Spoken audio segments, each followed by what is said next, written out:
17절에서 22절 말씀입니다. 제가 가진 성경으로 신약 176명입니다. 요한복음 17장 7절에서 22절 말씀 찾으셨으면 저와 여러분이 교독하시겠습니다. 지금 그들은 아버지께서 내게 주신 것이 다 아버지로부터 온 것인 줄 알았나이다. 나는 아버지께서 내게 주신 말씀들을 그들에게 주었사오며 그들은 이것을 받고 내가 아버지께로부터 나온 줄 참고하오며 아버지께서 나를 보신 줄도 믿었사옵나이다. 내가 그들을 위하여 비옵나니 내가 비옵는 것은 세상을 위함이 아니요 내게 주신 자들을 위함이니이다. 그들은 아버지의 것이로소이다.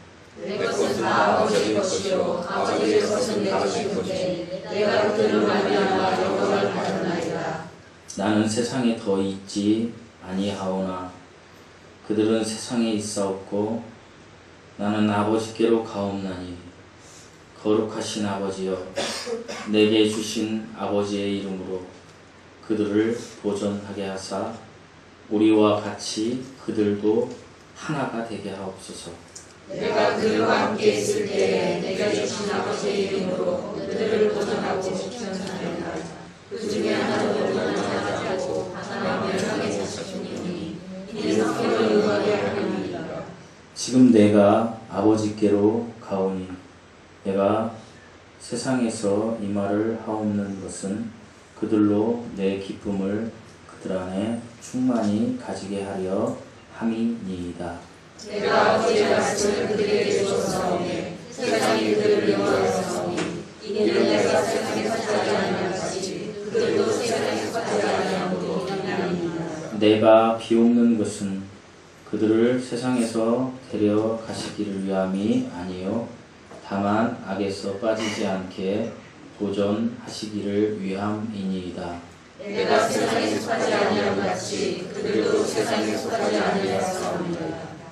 그들을 진리로 거룩하게 하옵소서. 아버지의 말씀은 진리니이다.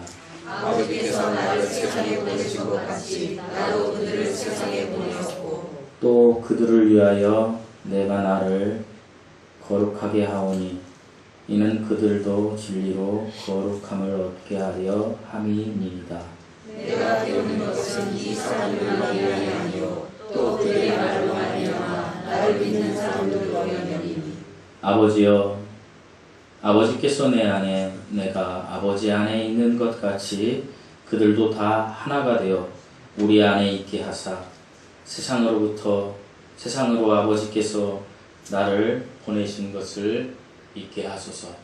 내게 주신 영광을 내가 그들에게 주었사오니 이는 우리가 하나 된 것 같이 그들도 하나 되게 하려 함이니라. 아멘. 기도하시겠습니다. 사랑이 많으신 아버지 하나님, 주님의 크신 은혜에 감사드립니다. 우리가 무엇이간데 우리를 그 주님의 고귀한 피로 대속하셔서 아버지 하나님 그 피를 믿는 믿음으로 구원해 주셨습니다. 그리고 이렇게 저희들을 예배자의 자리에 서게 하셨습니다. 아버지 하나님, 오늘 이 예배를 통하여 우리가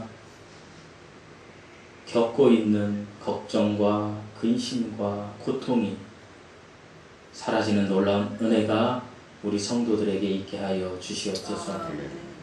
하나님의 말씀을 들을 때에 성령이 충만케 하시고 하나님께로 돌아가겠다라고 결단하는 귀한 시간 되게 하여 주시옵소서.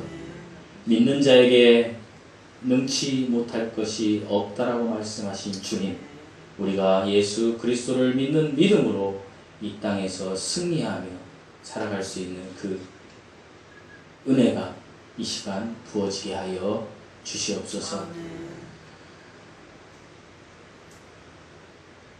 아버지, 이제 주님의 말씀을 전하지 못할 연약한 자가 주님의 은혜로 하나님의 말씀을 대언하게 되었습니다. 하나님의 말씀을 대언할 때에 인간적인 생각은 지우게 하시고 오직 우리 하나님께서 전하라고 명령하신 말씀들만 전할 수 있는 그 은혜가 임하게 하여 주시옵소서. 그리하여 전하는 자나 듣는 모든 사람들이 동일하게 은혜 받는 시간 되게 하여 주시옵소서. 예수님의 이름으로 기도드리옵나이다. 아멘. 샬롬. 샬롬. 웃으실 때까지 샬롬. 네, 웃으십시오. 오늘 아침에 이제 일어나서 머리 감고 부끄러운 고백을 하자면 제가 어제 늦게 잤어요. 책을 보다가 아침 못 일어나겠더라고요. 사모가 깨워가지고 부랴부랴 머리 감고 이렇게 이제 막 가려고 이제 막 배도 안 고프더라고요. 너무 급하니까. 근데 그 시간에 9시 15분쯤 됐는데 마음이 급해진 거죠. 엄청나게 막 빨리 그게 가야 돼요. 전화벨이 울립니다. 박정훈 집사님이 그래서 제가 딱 그 전화 박정훈 뜰 때 마음이 안 좋았습니다. 어제 이제 소식통을 통해서 누가 교회 못 온대요, 누가 교회 못 온대요 이렇게 들었어요. 근데 박 집사가 일이 생겼나 보다. 이제 제 마음에는 교회 못 오신다는 거구나 라고 딱 책정하고 전화를 받았어요. 받았더니 부끄럽게도 저는 집에서 이제 부랴부랴 하고 있는데 이미 도착해서 교회 문이 안 열린다는 거예요. 번호 바꾸셨어요? 딱 그러더라고요. 그래서 아니야 안 바꿨는데 문이 안 열린대요. 그래서 그러면 건전지 배터리 나갔으니 조치해봐 하고 이제 바로 왔습니다. 아침도 안 먹고 어머니도 못 모시고 그냥 우리 부부가 막 왔습니다. 와서 둘이 막 얘기했습니다. 박 집사가 열어놨을 거야. 딱 들어왔더니 밖에 서서 기다리고 있는 거예요. 문 열고 큰일 났다. 그래서 이제 세 명이 막 여러 가지를 했는데 안 되더라고요. 그래서 제가 이제 그 단골하는 열쇠집 사장님 불렀습니다. 불러가지고 이제 그 사장님도 이상하다는 거예요.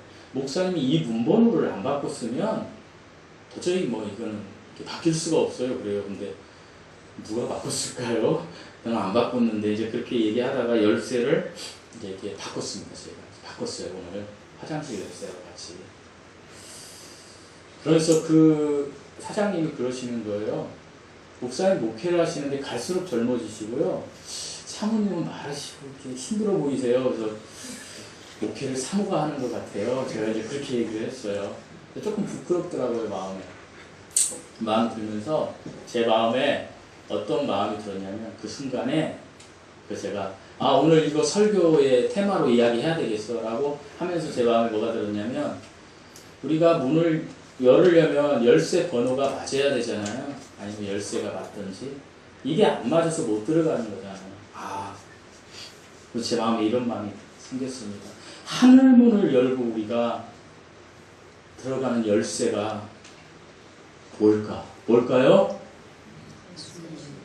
다시 하늘문을 열고 가는 열쇠가 뭘까요?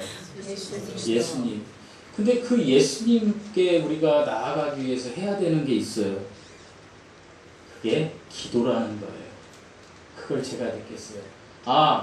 하늘문은 예수님을 통해서 갈 수 있는데 그 하늘문을 열기 위해서 우리가 예수님께 뭘 해야 된다고요?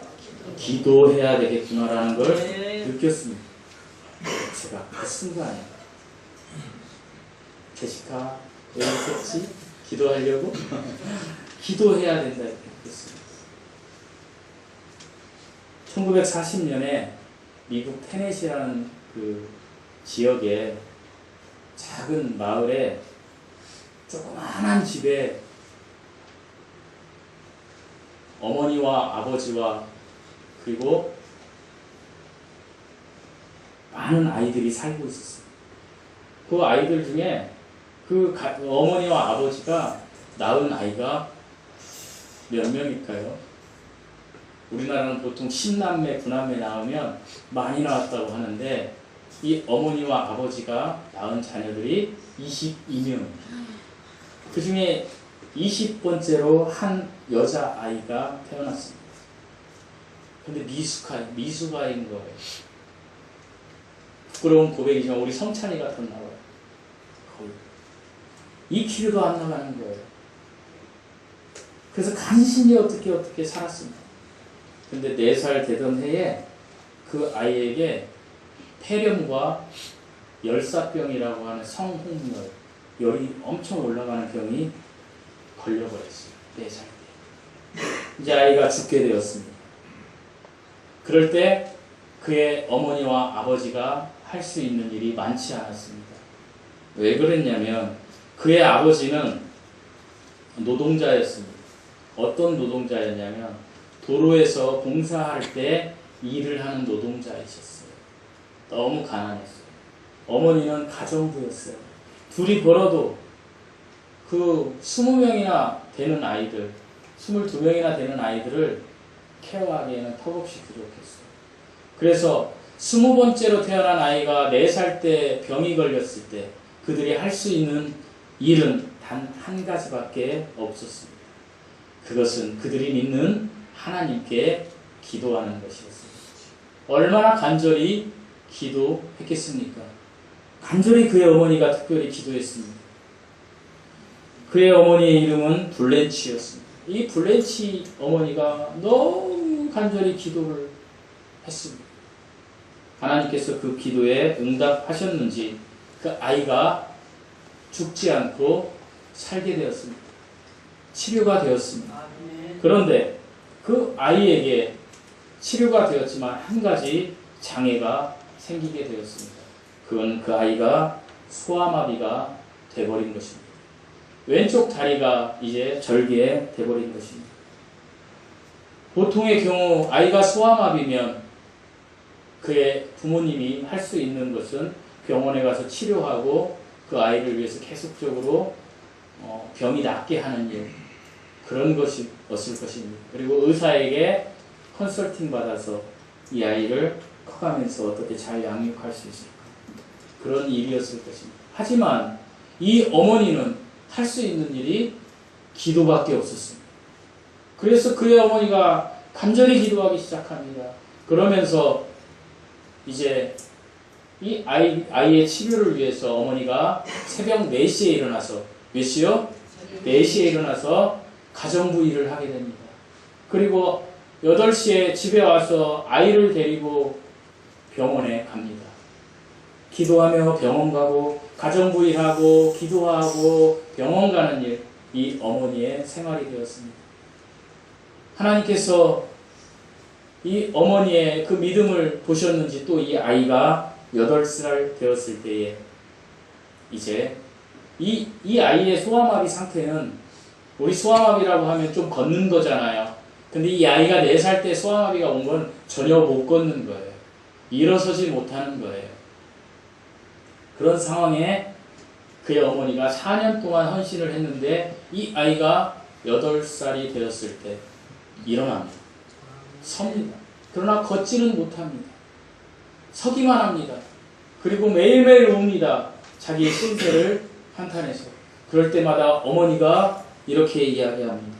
사랑하는 딸아, 하나님은 항상 내 편에 서 계시단다. 너는 사람들이 너무나 놀랄만한 일을 할 제목으로 하나님이 이 땅에 너를 태어나게 하셨단다. 용기를 잃지 말고 하나님 앞에 기도하여.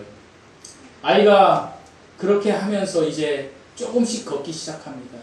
한 80cm를 걷고 넘어집니다. 그럴 때 그 어머니가 이렇게 이야기합니다. 80cm나 걸었구나 오늘은. 그리고 2m를 걸어가고 10m를 걸어갑니다. 그리고 점점 걷게 됩니다. 다리를 절뚝거리며 걷게 됩니다. 그런데 그 아이는 그의 어머니가 그에게 이야기했던 한 가지 법칙을 계속해서 적용합니다. 그것은 바라봄의 법칙입니다. 무엇을 바라보는 바라봄의 법칙입니까? 하나님을 바라보는 바라봄의 법칙을 적용합니다. 그러면서 계속 어머니가 이야기하신 대로 하나님을 바라보고 매일매일 기도합니다. 그리고 생활합니다. 그리고 그 아이가 고등학생이 되었을 때 그 아이는 정상적인 아이들과 같이 걷게 됩니다. 심지어 그 아이는 이제 정상적으로 걷다가 육상부에 들어가서 육상 선수가 됩니다. 그리고 육상 선수가 됐을 때 첫 번째 대회에서 그 아이는 꼴찌를 하게 됩니다. 실망한 아이에게 어머니가 이야기합니다. 하나님의 크신 뜻이 있어서 너에게 지금까지 걸어온 길을 보면 기적 아니겠습니까? 더 큰 기적을 하나님께서 준비해 놓으셨단다. 그 아이가 계속해서 노력합니다. 그리고 기도하며 노력하고 육상 선수로의 꿈을 꿉니다. 드디어 3년이 지난 후에 그 아이는 그 고등학교에서 가장 빠른 육상 선수로 탈바꿈하게 됩니다. 그리고 1960년에 그 아이는 드디어 올림픽 미국 대표로 나가게 됩니다. 그리고 여자 선수 역사상 처음으로 육상 3관왕에 오릅니다. 100m, 200m, 400m. 그분이 그 유명한 윌마 루돌프 여사입니다. 윌마 루돌프 여사는 1940년에 태어나서 1960년에 21살이 됐을 때 올림픽 3관왕이 되었습니다. 21년 정말 하나님의 은혜가 없이는 이루어지지 않는, 사람들이 이야기하는 기적을 이루신 분입니다. 그러나 이 윌마 루돌프가 기적을 이루기까지 그의 삶은 기도의 삶이었습니다. 하나님을 바라보며 기도하는 삶이었습니다. 어머니에게 받은 기도의 삶, 그리고 자기가 이제 하나님께서 크게 쓰실 거라는 바라봄의 법칙을 적용하며 윌마는 인생을 살았고, 그리고 윌마는 하나님의 음악이 나옵니다. 윌마는 올림픽 3관왕이 된 것입니다. 오늘 요한복음 17장을 보면 윌마에게 기도를 가르치셨던 그 장본인 하나님이신 예수님이 기도하는 모습이 나옵니다. 지난주에 우리는 1절에서 5절까지 예수님 자신에 대한 기도에 대해서 제가 여러분과 은혜를 나누었습니다. 하나님, 저를 영화롭게 해 주십시오. 하나님, 제가 영화롭게 되었으니 하나님, 이제 하나님께서 나의 제자들을 영화롭게 해 주십시오. 요 제목이었습니다. 영화롭게 해달라는 거. 그런데 이제 6절에서 19절까지는, 17장 6절에서 19절까지는 주님이 제자들을 위해서 기도하십니다. 그리고 20절에서 26절까지는 이제 장차 예수님께서 죽으시고 부활하시고 승천하셨을 때 이 땅에 나타나게 될 저와 여러분 같은 성도들, 교회를 위해서 기도하시는 장면이 나옵니다. 그런데 6절에서 19절 말씀은 제자들을 위한 기도이기도 하지만 이것은 우리들을 위한, 성도들을 위한 기도이기도 합니다. 그래서 저는 오늘 예수님의 기도 두 가지, 제자들을 위해서 그리고 성도들을 위해서 하신 기도를 여러분에게 소개하며 은혜를 좀 나누고자 합니다. 첫째로, 우리 예수님께서 우리들을, 특별히 이 당시에 살던 제자들을 위해서 기도하신 예수님의 기도는 하나 되게 해달라는 기도이셨습니다. 11절 말씀을 읽어보시겠습니다. 11절 말씀입니다. 시작. 나는 세상에 보이지 않으나 그들은 세상에 싸우고 나는 아버지께로 가옵나니 거룩하신 아버지여 내게 주신 아버지의 이름으로 그들을 보존하사 우리와 같이 그들도 하나가 되게 하옵소서.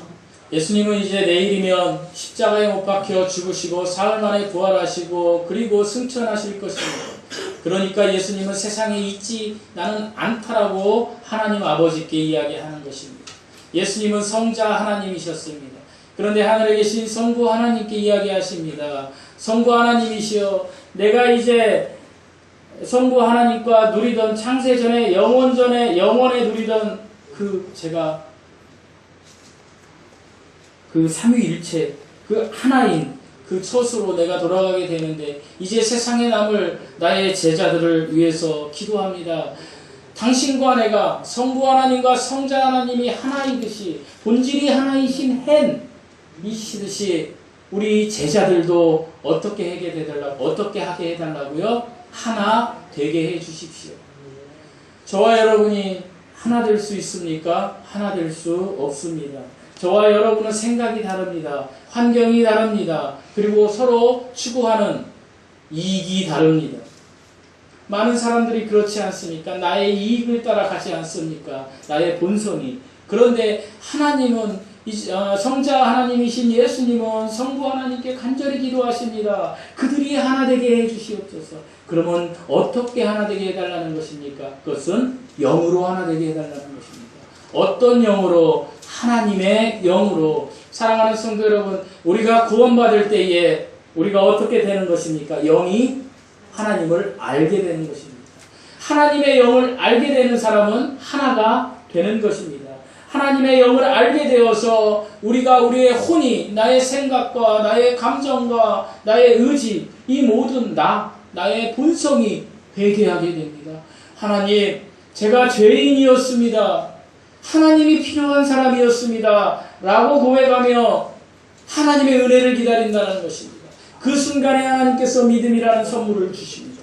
그럴 때 우리는 구원받은 거듭난 그리스도인이 되는 것입니다. 그럴 때 하나가 되는 것입니다. 우리 중에 우리가 이렇게 예배드리는데 우리 중에 아직까지 예수 그리스도를 믿지 못한 분이 계신다면 우리는 아직 하나 된 것이 아닙니다. 영으로 하나 된 것이 아닙니다. 하나님은 우리에게 이야기하십니다. 영으로 하나 되어야 한다. 왜 그렇습니까? 영으로 하나 된 사람들만이 예수님과 함께 영원의 세계에서 함께 살 수 있기 때문입니다. 그래서 결국에 주님이 성부 하나님이시여 아버지 하나님과 내가 하나이듯이 우리 제자들이 하나 되게 해주십시오 라고 이야기하는 것은 구원받은 백성으로서 그리스도를 닮은 제자로서 복음의 산 증인으로서 살게 해 주십시오 라고 이야기하는 것입니다. 우리가 이것을 어떻게 알 수 있습니까? 이것은 예수님이 그 후반부에 가면 하나 되지 못한 사람이 한 명 있었습니다. 그게 가룟 유다라는 것입니다.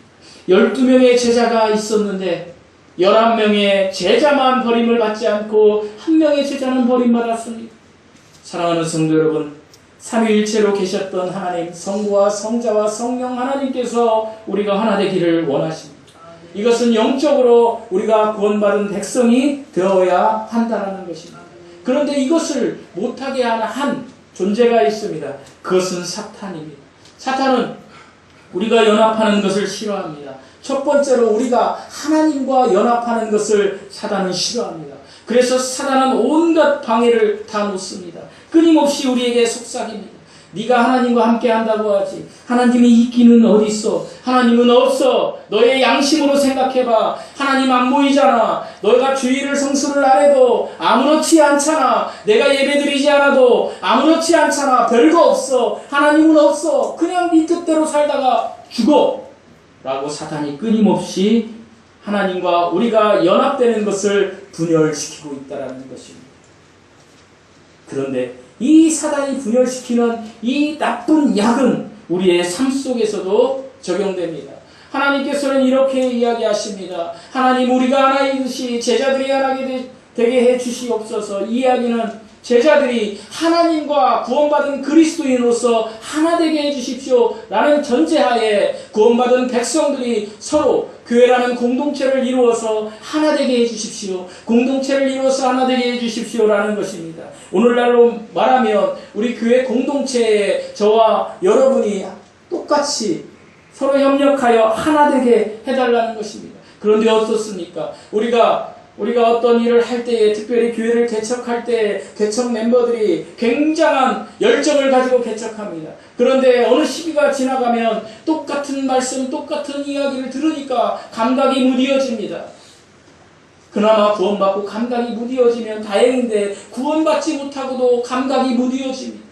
오늘 또 그 소리, 내일 또 그 소리. 그러니까 결국에는 목사에 대해서 성도들이 믿지 않습니다. 다음 주에 와도 똑같은 이야기를 할 거예요. 19세기의 조나단 에드워드 목사님은 매일매일 설교할 때마다 구원에 대해서 설교했습니다.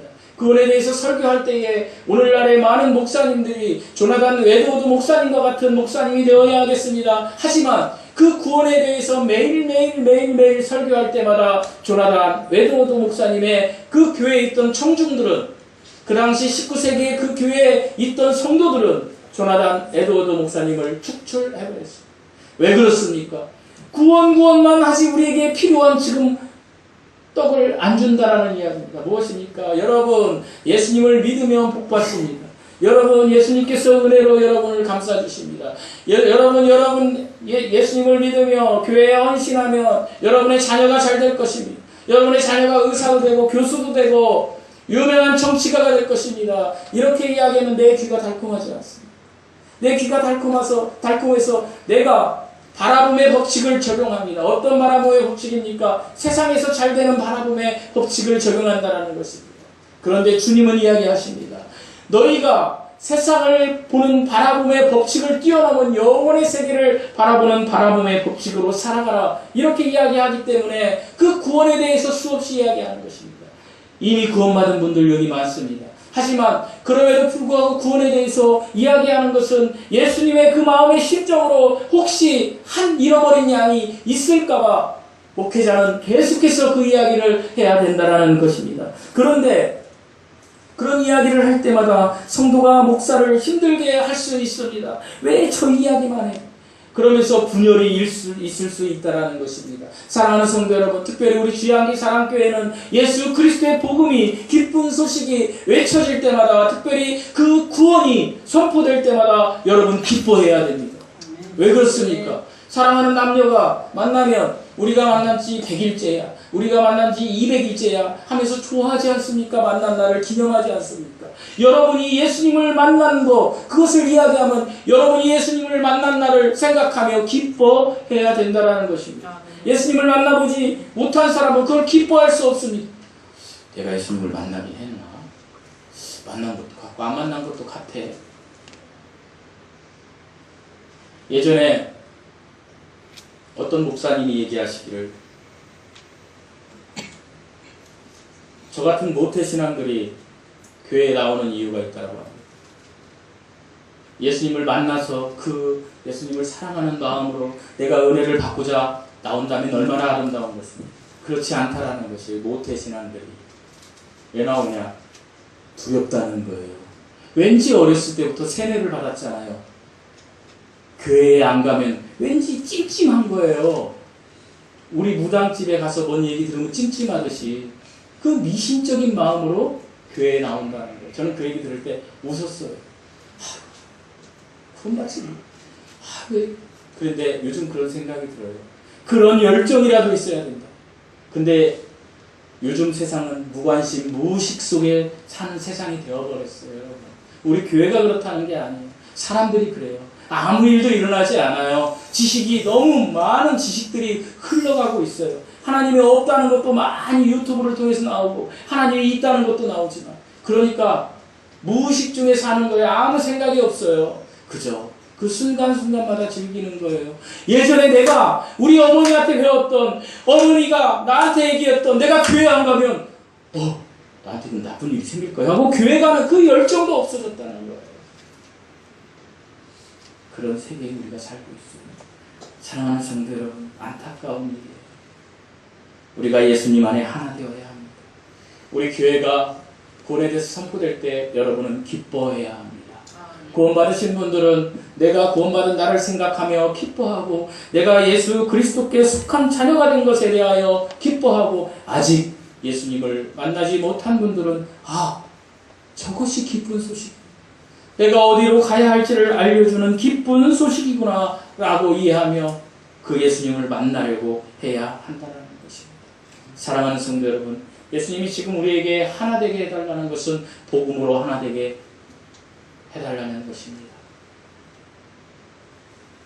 하나님 앞에 구원받은 백성으로 하나 되고, 그리고 그 복음으로 하나 되는 그 공동체야말로 열정이 가득한 공동체, 힘이 있는 공동체, 예수님 얘기만 들어도 눈물 나는 공동체, 기쁨이 충만한 공동체, 평안함이 가득한 공동체가 될 수 있습니다. 여러분 각자가 이 주인공이 되신 은혜가 임하시기를 예수님의 이름으로 축원드립니다. 둘째로, 예수님이 장차 나타날 우리들을 위해서 기도하신 기도는 진리로 거룩하게 해달라는 기도입니다. 우리 17절 말씀을 읽어보시겠습니다. 17절 말씀입니다. 시작. 그들을 진리로 거룩하게 하옵소서. 아버지의 말씀 지키리이다. 거룩하게 하다는 것은 성별에 대한 것으로 세상과 분리된 삶을 이야기하는 것입니다. 첫째로 이 세상에 자연인으로 태어난 하나님을 모른 채 태어난 사람들이 예수 그리스도를 만나서 거룩하게 분별이 됩니다. 어떻게 분별이 됩니까? 예수 믿는 사람, 예수 믿지 않는 사람.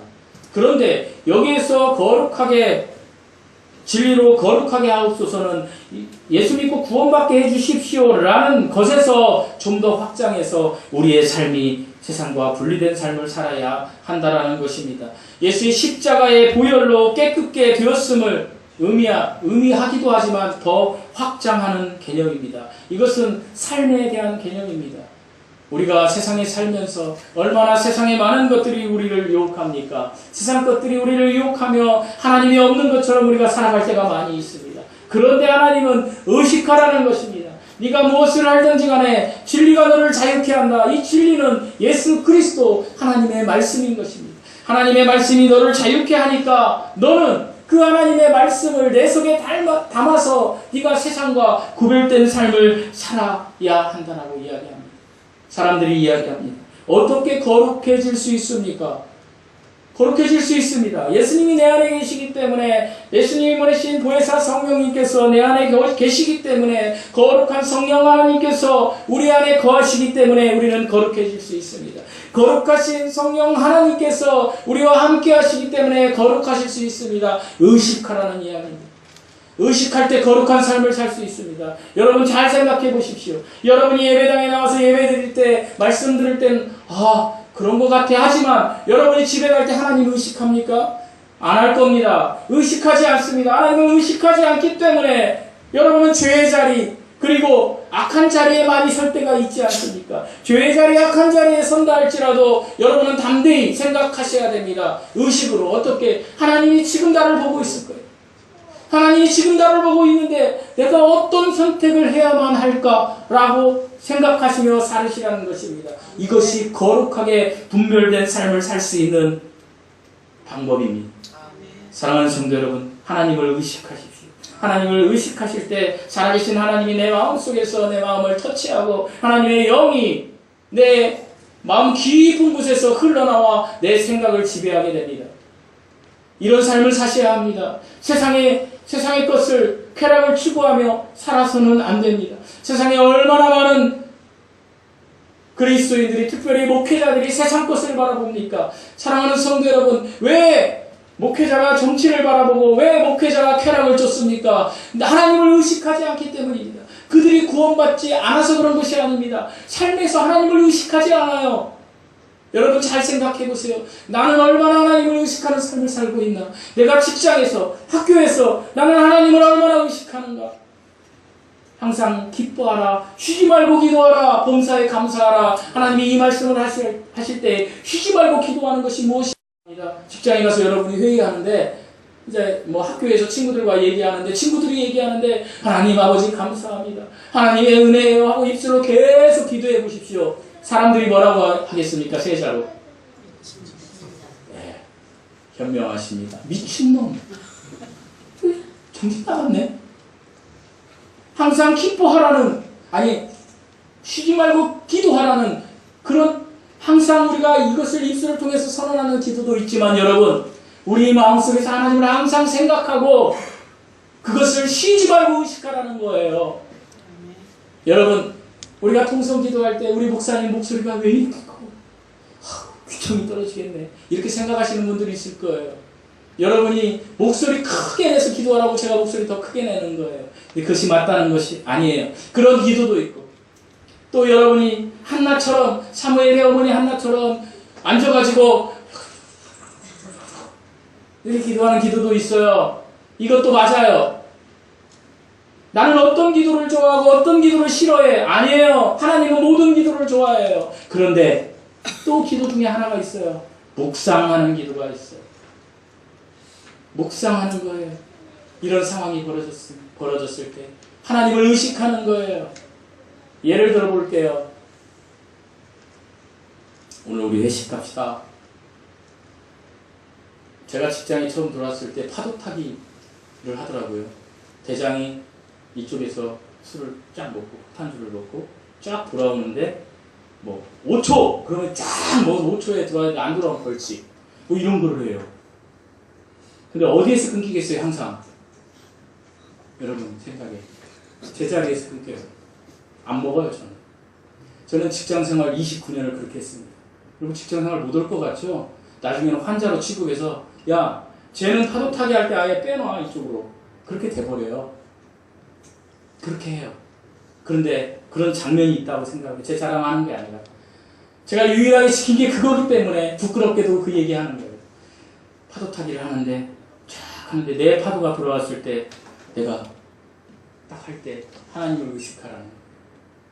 그냥 꿀꺽하지 말고 하나님을 의식해서 하나님 하면서 도저히 그 상황을 이길 수 없으면 마시세요.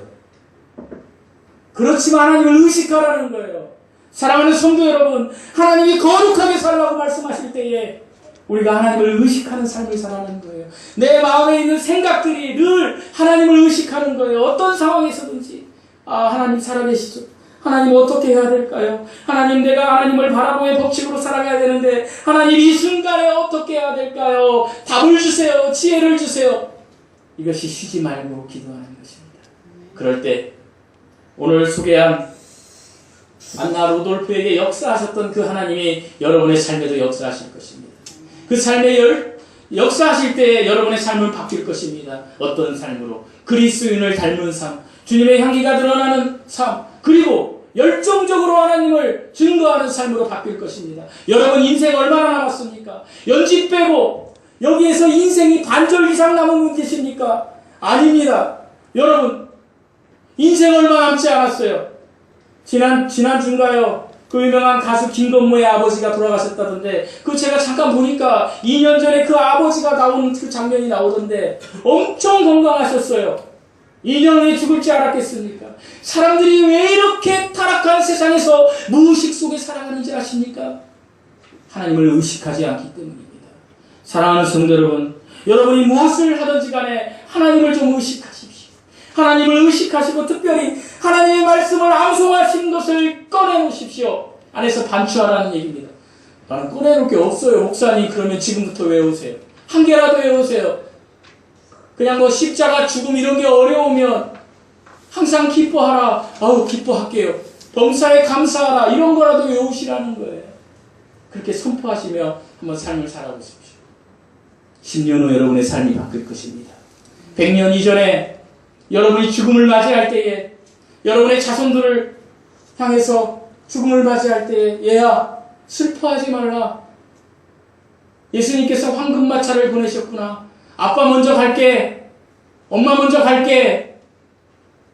50년 후에 크게 써서 50년. 50년 후에 오거라. 사랑하는 데 따라 사랑하는 데 하게. 마지막 간증 하나 하고 고백하겠습니다. 마치겠습니다. 어머니가 계셔서 이야기를 하면 안 됩니다. 제가 요즘 많이 고통스럽습니다. 어머니가 많이 아프죠. 별 생각을 다 해요. 우리 어머니가 좀 마음이 욕심이 있어요. 하나님께 기도할 때 하나님이 정한 연수는 하나님께서 엄마 건강하게 해주세요. 아마 이런 기도 막 하면서 괴로운 거예요. 불현듯 하나님이 저에게 음성 하나를 들려주셨어요. 우리 가족한테 한 얘기도 아니에요. 너무 고통스러운 거예요. 어머니 때문에. 우리 사모가 너는 53년이나 살았잖아. 53년 사는 엄마하고 사는 사람 있어? 이런 얘기 옛날에 53년이나 살았으니까 더 막 그런 거예요. 어머니 돌아가신다는 얘기는 아니에요. 근데 그 기도를 하는데 하나님이 저에게 음성 하나를 들려주셨어요. 여러분 하나님의 음성 들어보신 적 있어요? 있는 사람 손 들어보세요. 한 명밖에 없어요? 기도하세요. 너 어머니하고 몇 살 차이야? 23년. 엄마가 하고 24년 있으면 너도 불러. 콜레. 여러분에게 소개합니다. 여러분 23년 짧습니까? 깁니까? 연지 빼고. 예? 엄청 짧아요. 그것도 내 생명연수 다 조장했을 때.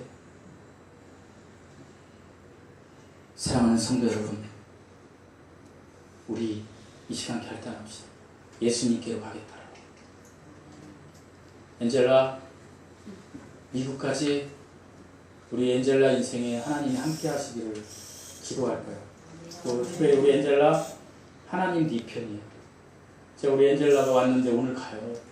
그래서 이양 얘기하고 싶어요. 그리고 네 뒤에 기도하는 엄마, 그리고 목사님도 있고, 여러분 기도하실 거죠? 성도들도 있습니다. 사랑하는 성도 여러분, 기도합시다. 따라되고 싶다. 기도하겠습니다. 기도가 전부입니다. 기도하시겠습니다. 하나님께서 음악을 들어주시면, 사랑이 많으신 아버지 하나님, 우리의 남은 인생 하나님 앞에 기도하며 하나님의 은혜 속에서 살아가는 인생 되게 하여 주시옵소서.